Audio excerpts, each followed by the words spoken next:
Hello and welcome to Independent Thinking, the weekly podcast from Chatham House. I'm Bronwen Maddox, the director. We're approaching the end of 2022, and this week on the podcast we're going to be reflecting on a year of war in Ukraine, almost 12 years of war in Syria, and doing so with someone who has witnessed firsthand both conflicts. Oz Katerji is a renowned war correspondent and freelance journalist who in the early stages of the Syrian uprising witnessed and reported firsthand on the brutality of the regime of Bashar al-Assad. He's written extensively on Syria and the Middle East, and earlier this year he also journeyed to Ukraine, where he was present on February 24th as Russia began its invasion. He reported vividly on the battle for Kyiv and later Donbas in Foreign Policy magazine, the New Statesman, Rolling Stone, and he has a host of other bylines. Oz, a very warm welcome to Chatham House. Thanks for having me here. Great to have you here. Joining me as well to help discuss these two conflicts, we've got Lena Khatib, the director of our Middle East and North Africa programme. Hi, Lena. Hello. Fresh back from Qatar and the football. And we have James Nixie, the director of our Russia and Eurasia programme as well. Hi, James. Hi, Bronwen. Well, very good to have you all here. Let's start with Ukraine and the decision by Vladimir Putin now 10 months ago to launch the largest war seen in Europe in a generation. We're now in what some people argue is the road to Ukrainian victory. Others see a standoff as winter descends. Oz, you went to Ukraine in early January. What took you there then? I mean, from the outset, from the open source information that was being gathered at the time, Russia looked like it was gearing up for a full-scale invasion. The signs were all there, so I decided to get out there first to see it all firsthand. And that's an invasion that took many, many people by surprise, much of Western intelligence as well. But as a journalist, you thought, worth a punt. Yeah, I mean, look, I don't just do sort of like first-hand reporting. I do open source, I do analysis, I do opinion. So like I have different things about me that meant that I was looking at things that maybe some other people weren't. There was a really interesting Telegraph podcast. They do a daily podcast on Ukraine. They had a Russia correspondent, a Moscow correspondent. His name escapes me now, but he was talking about how he called it wrong. And he was saying that, look, everyone that I was speaking to in the Kremlin was telling me this is not happening. There's not going to be an invasion. And it just shows the kind of the difference in sorts of types of journalism. And if your type of journalism is only based on sources, and that stacks up really well for lots of different things. But if everyone in the Kremlin doesn't know, and only Vladimir Putin and a handful of associates do, and you're discounting open source information, which is showing the counter argument to that would be, well, Putin did this a year beforehand. He had all his troops on the border, but this time it was different. This time he'd had enough to stage an invasion on the border. He had blood banks, mobile crematoriums. These were not just warning signs. This is it. This was the moment. So I think that the people, analysts, journalists that were caught blindsided, I'm not going to get into the reasons why. They've all got their own reasons why. But I just think that there was a lack of intelligence based on gathering enough information to make that assessment. It wasn't that obvious to some people, but it was screamingly obvious to me and many, many other journalists and analysts. Yeah. Well, thank you for that. I find that persuasive. What did you see when you went there, and you've been there quite a bit of the past year? What did you see there that people could not see or find out about if they weren't there? So, I mean, one of the most dramatic things, and it happened so quickly. I was out with friends the night before, other journalists that were out there. So even some of them really weren't persuaded that it was about to happen.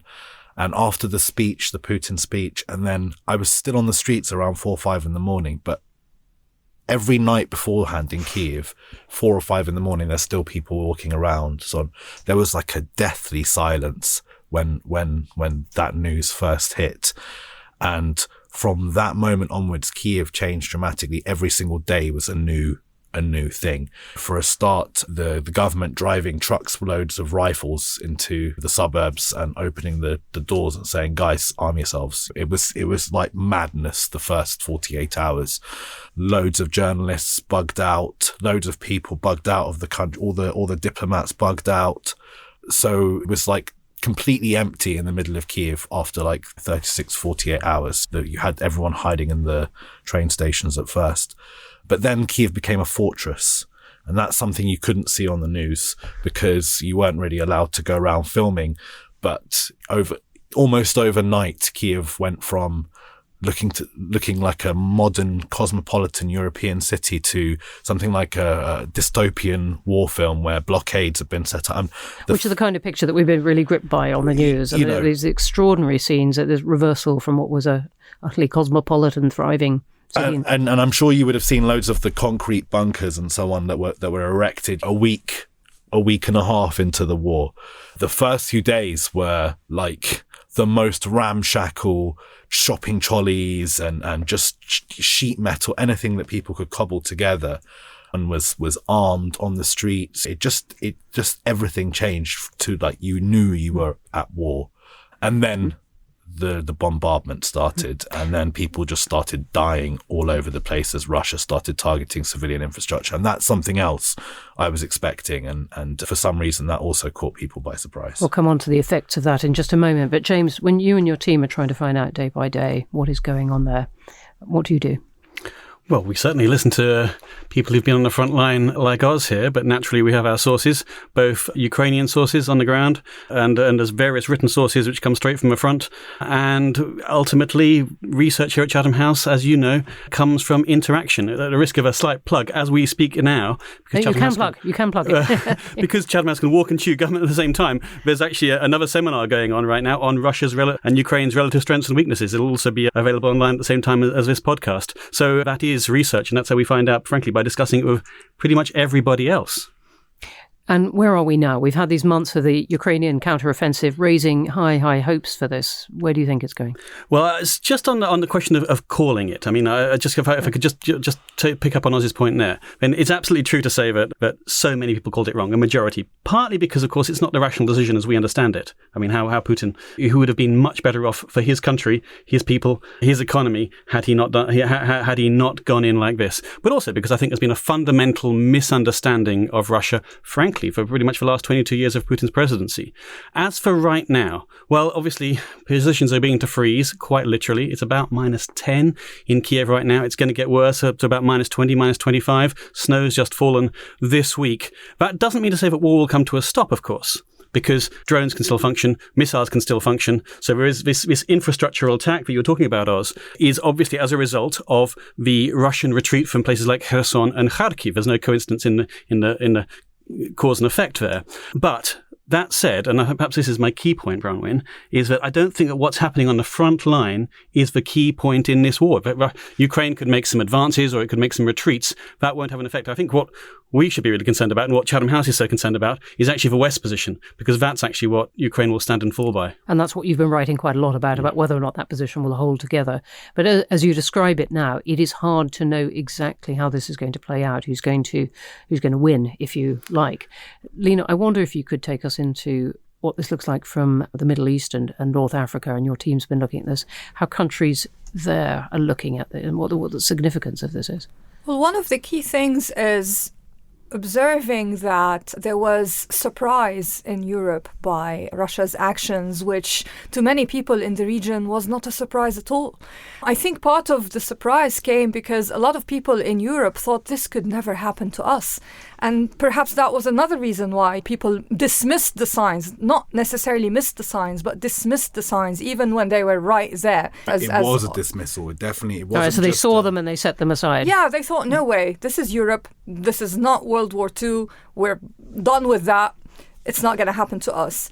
So in the region, people were saying, well, actually, we have been observing and living through this, especially when it comes to the Syrian conflict. A lot of what Russia did in Ukraine, it had already done in Syria and had been doing for several years.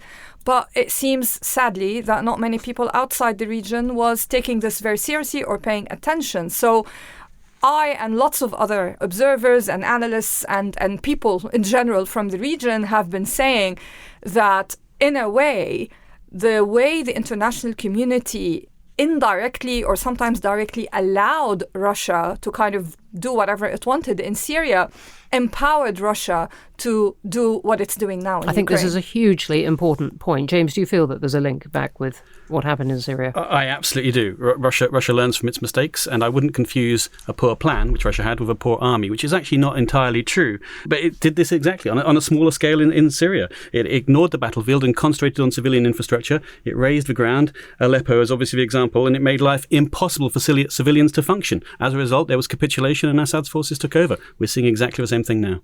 2 points. You took the words so out of my mouth. Just as soon as you said that, I wanted to say there was a precedent, and the precedent was the impunity that Russia operated in. Russia has a Security Council veto. It's been abusing that for many years now. The Americans have abused that in the Middle East too. So let's not make no mistake about that. A parallel that Putin makes as well. Yes, but there is a significant difference between how America operates and how Russia operates, and Russia targets civilians as priority. That is their military targets. And everyone that was watching Syria expected a full-scale invasion. That's the thing. And some of the people who for many years defended Russia's involvement in Syria based on some terrorism idea was just based on just a false picture of reality. To have that notion of Russia, you have to ignore the fact that they were carpet bombing hospitals by priority and using every international mechanism at their disposal to do that. They were in the UN, so the UN would get the coordinates of MSF hospitals, UN whatever hospital, they would pass them to the Russians because that's what the UN does, and then the Russians would bomb them. And they did this for years and years and years and years. The international community kept repeating the same mistake. For me, the moment I knew that things had changed completely was the chemical weapons. When Bashar al-Assad started using chemical weapons, once those norms were violated, both Putin and Assad realized they could do pretty much whatever they wanted, and no one was going to do anything to stop them. And that's the reality, really. And I'm thinking back to those first years when Russia began to move into Syria and give support to Assad. And I remember British officials saying Russia's in a very weak point at this point. The oil price is on the floor. It's got no ability to do anything. The second point I wanted to just come on very quickly. Now I'm coming back to Lena after that. Go on. You said that the Syrian rebels eventually capitulated. It wasn't because of the targeted bombing. So they moved hospitals into caves. The resilience of the Syrian people, especially Ghouta, who held out for 2 chemical weapons attacks, the longest military siege in modern history. It's not spoken about enough. The siege of Sarajevo is still spoken about. Siege of Ghouta lasted a year and a bit longer. It's the longest military siege in modern history. They had everything destroyed. They were starved, besieged, bombarded. 5 and a bit years they survived against the forces of Russia, the forces of Assad, the forces of Iran. So the idea that Russia can force any kind of capitulation through this kind of strategy in Syria, in Ukraine, is just completely wrong, because if Ghouta can survive 5 and a bit years, then the people of Ukraine will survive much longer, as long as the West keeps supporting them. As long as, and this is James's point, our podcast listeners cannot see the elegant gesture of assent that James is making, but he is to that point. Lena, you were also nodding vigorously. I wanted to come back to you on this point that at this moment, we don't know quite how this is going to play out, and countries in the region might have found this not as much a surprise as perhaps Western Europe did, but still at this point, they don't know how it's going to play out either. How are they positioning themselves? Well, this is the thing. The bigger political picture or geopolitical picture means that a lot of countries in the region, partly because of the Syria scenario, have become less trusting of the West and are seeing in the Ukraine crisis an opportunity to strengthen their own geopolitical standing, mainly vis-a-vis the United States. And so you have people in places like Turkey or UAE or Saudi Arabia seeing in the Ukraine crisis an opportunity to assert themselves. And that's why, for example, when President Biden went to Saudi Arabia to say, please increase oil production because we now have a threat to our national security because of the Russian invasion of Ukraine, the indirect response from Saudi Arabia was, well, what about our national security in this region? So there is a lot of trust lost, and unfortunately, between many countries in the Middle East and the West in general, but particularly the United States. And that explains why these countries have not taken a very bold stance against Russia in this conflict. And that's why they're kind of positioning themselves in a way in the middle. Really interesting. And can you just take us into where Turkey is in this? Well, Turkey is exactly in this same category of countries that are seeing in this conflict an opportunity to increase Turkey's standing, especially that President Erdogan is facing an election very soon, and he feels that this is yet another opportunity to kind of assert himself against the West. One of the sticking points, of course, for Turkey is that in the Syrian context, the United States has chosen to support the Syrian Democratic Forces, which happen to be mainly Kurdish, and Turkey sees this as a threat to its own national security and is unhappy about this scenario. So, in a way, the Ukraine crisis has become a convenient tool for Turkey to get back at the US geopolitically. We'll certainly deal with those Turkish elections next summer as they get closer. James, if you could just round this off for us. As we say, we're in this freezing winter in Ukraine. Ukraine's had these successes. Russia's retreated a bit, but as you said, maybe tactically. What are you going to look for at this point to know how this might go forwards? Yeah, that's absolutely key, and it's probably where I'd finish off from what Oz was saying, in the sense that I think we mustn't fall into the trap of the triumph of hope over perhaps a little bit of reality. The Ukrainian leadership is very keen not to instill a sense of optimism and victory in the West, lest, of course, it brings back its support. I think actually there are real risks here. I would actually look for a weakness in the societal resilience of Ukraine as winter falls in the economy. I mean, look, what do you mean by that? Because the Ukrainians themselves start to think, look, we've had enough. It's not out of the question. Right now, they're surviving on mobile generators, on imported batteries. It's a real struggle for existence right now. And with a few more strikes, I mean, at the moment, they are, of course, repelling an awful lot of Russian missiles, about 70 to 80%. But if that were to change in some way, then, of course, that does affect conditions on the ground. But look at the Ukrainian economy. The Russian economy is only going to fall by 3 to 4% next year, but the Ukrainian economy by 40 to 50%, and they may well have hyperinflation. So there are real risks for Ukraine. We really haven't won this yet, despite what we often see, this surfeit of optimism in the news. 40 to 50% fall in the economy. I think we need to remember that. Let's move to our second subject, Syria, that word that has been tugging at us through all this. And Oz, again, I wonder if you could tell us about your experiences in Syria, where you were reporting from. Sure. You brought up Erdogan earlier and his relationship with the West, and that he's definitely using Ukraine in that way. And I think it's really interesting because I agree with you. I think Erdogan's sort of a unique example as well, in that he's also kind of got a bit of a rivalry with Vladimir Putin. And he hasn't really forgotten about the stuff that happened in Syria. Now, he might be allied with him pretty much, but there is also sort of Turkey supplying, through Baykar technology, supplying TB2 drones and other armaments to Ukraine. They're not making a big song and dance about it, but you can see that Syria is tied into this in many different other ways. So, I mean, look, I didn't cover Syria extensively from the ground. I covered it extensively from Beirut, from Turkey, not going into frontline stuff, not in the same way I did in Mosul or in Ukraine. It was really difficult for journalists, especially one who was quite early in my career at the time. But yeah, I mean, look, I've been documenting atrocities and human rights abuses in Syria for going back even. It's an extremely dangerous place for journalists. Yes. Many killed there, and particularly dangerous for freelance ones, I might say. So yeah, I did a lot of open source stuff as well. It's how I cut my teeth in open source work.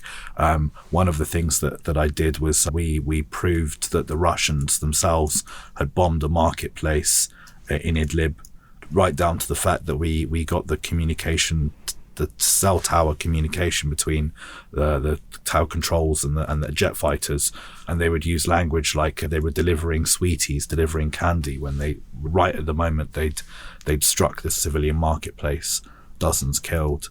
That's the kind of thing that we were dealing with and the thing is that while we were dealing with it, no one really cared. The biggest shock was no one. No, but you know what I mean. The international community's response wasn't there has to be some. It was strongly worded letters. You could fill this room with the amount of strongly worded letters written, but absolutely no action taken whatsoever. The biggest incident was the bombing of the UN aid convoy by Russia, because that was a convoy they'd negotiated to allow into the area. Just to complete.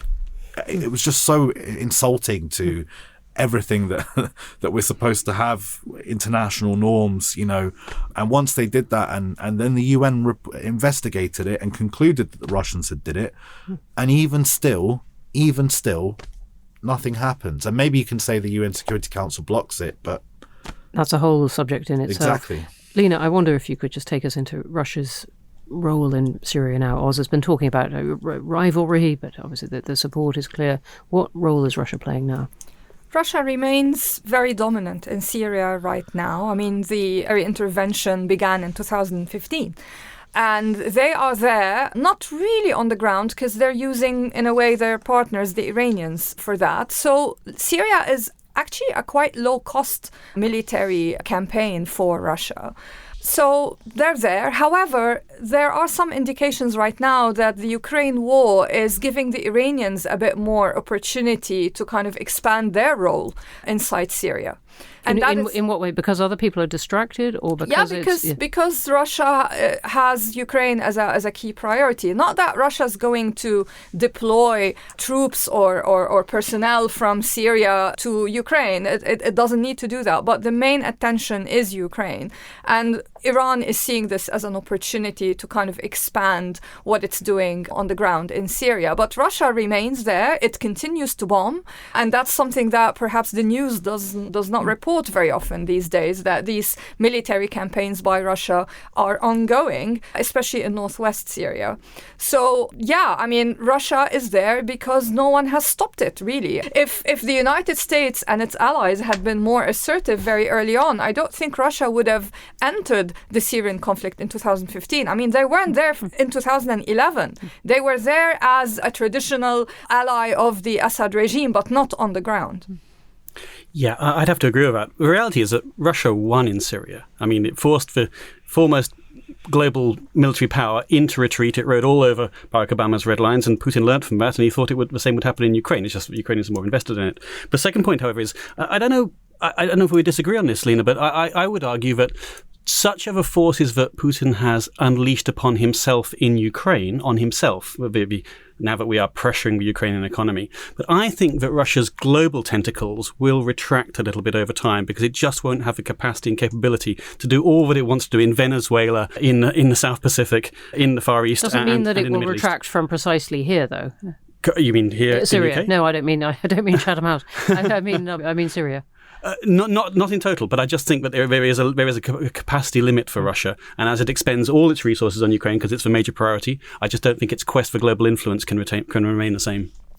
Really interesting point. I just want to bring us finally to the question of information in the Syria war, and we've been touching on it in various points.